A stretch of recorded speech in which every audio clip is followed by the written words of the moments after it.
நம்ம இன்றைக்கி class 11 unit 5 சால்வே process பார்க்கலாம். சால்வே ப்ராசஸ் வந்து ஒரு இம்பார்ட்டன்ட் மெத்தட்.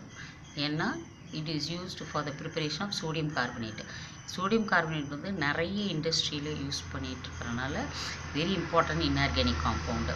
அது எதுக்கெல்லாம் யூஸ் ஆகுதுன்னா washing soda, washing powder, washing soap தயாரிக்கிறதுக்கு, வாட்டர் ட்ரீட்மெண்ட், ஹாட் வாட்டரை சாஃப்ட் வாட்டராக மாற்றுறதுக்கு, அப்புறம் glass making, paper, paint etcetera இதெல்லாம் மேக் பண்ணுறதுக்கு இந்த சோடியம் கார்பனேட் யூஸ்ஃபுல்லாக இருக்குது. அதனால் இந்த மெத்தட் வந்து ரொம்ப ரொம்ப இம்பார்ட்டன்ட் சால்வே ப்ராசஸ்.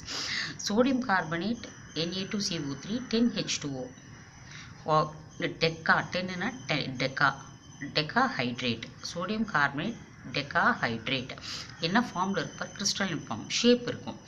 சரியா? இதை எப்படி தயாரிக்கிறாங்க அப்படிங்கிறதுக்கு ப்ரிப்பரேஷன் பார்க்கலாம்.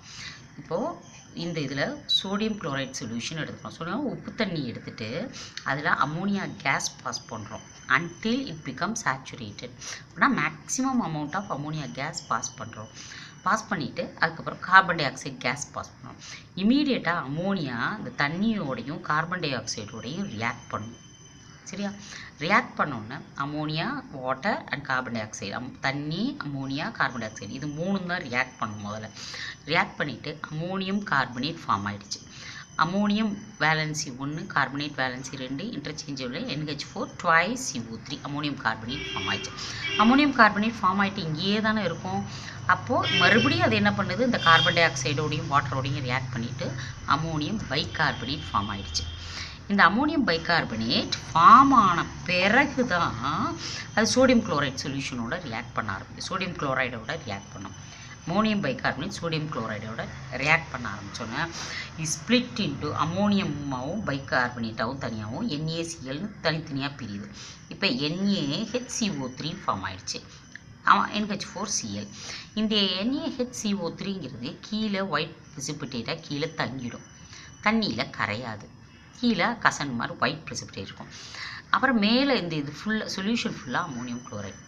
இந்த சோடியம் பைகார்பனேட்டு ஹீட் பண்ணோம்னா நம்மளுக்கு சோடியம் கார்பனேட் கிடைக்கும், carbon dioxide and water. பாருங்கள், 2 மாலிகுல்ஸ் போட்டேன், NaHCO3 NaHCO3 2 இருக்கா, Na2 ஒரு CO3 எடுத்துட்டேன். ரிமைனிங் என்ன இருக்குது? 2 ஹைட்ரஜன் ஒரு O இதுலேருந்து எடுத்துட்டோம்னா H2O, ரிமைனிங் என்ன இருக்கும்? CO2 இருக்கும். So sodium carbonate, carbon dioxide and water.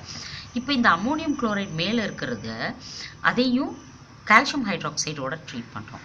Treat பண்ணோன்னா என்ன ஆகிடும்னா ammonia, calcium chloride and water. இது இப்படி பிரிச்சுருவோம். அமோனியா தனியாக வந்துருச்சு, CaCl2 2 டைம்ஸ் போட்டிருக்கோன்னா CaCl2, H2O. CaCl2ங்கிறது ஒரு பை ப்ராடக்ட். ஸோ நம்ம அமோனியம் குளோரைட்லேயும் அந்த அமோனியாவை வந்து அகெயின் இங்கே சேச்சுரேஷனுக்கு யூஸ் பண்ணிக்கலாம்.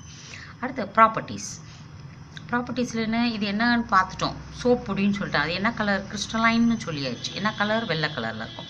தண்ணியில் கரையுமா? சால்யுபிள் இன் வாட்டர் கரையும். கரைஞ்சா அதுக்கு பேர் என்னன்னு சொல்லிட்டோம், ஆல்கலைன் சொல்யூஷன். இப்போது இந்த 10H2Oன்னு பார்த்தோம் இல்லையா, Na2CO3 10H2O டெக்கா ஹைட்ரேட்டை ஹீட் பண்ணோம்னா இந்த தண்ணி ஆவியாக போயிடும். எவ்வளோ தண்ணி போயிடும்? 9 H2O போயிடுச்சு. ரிமைனிங் Na2H2O மட்டும் இருக்குது. இது பேர் சோடியம் கார்பனேட் மோனோஹைட்ரேட்.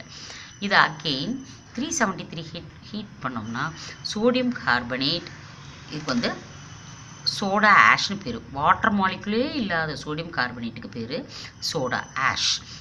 யூசஸ் நம்ம பார்த்துட்டோம் ஆல்ரெடி. இங்கே என்ன? வாஷிங் சோடா, இங்கே வாட்டர் ட்ரீட்மெண்ட்டில் hot water to soft water, glass industry, paper இண்டஸ்ட்ரியிலலாம் இதை யூஸ் பண்ணுறாங்க.